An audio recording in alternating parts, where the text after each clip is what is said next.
দেখি কি করছো?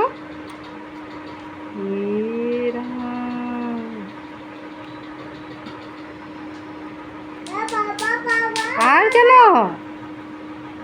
রেখে দাও, রেখে দাও। কেন রাখো? দেখো তো একবার, তোমার মুখটা দেখে আসো তো, আয়না দিয়ে যাও, মুখটা একবার দেখে। তোমাকে কিরকম লাগছে দেখতে? আরো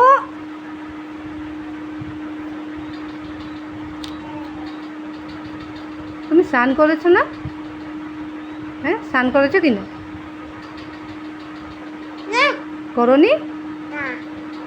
কেন? একটু আগে যে এটা কে কি করেছিলে তাহলে?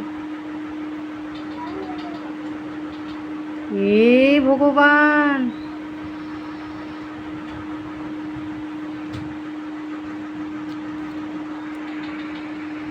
আর না, আর না, রাখো রাখো রাখো, আর না, আর না বলছি না।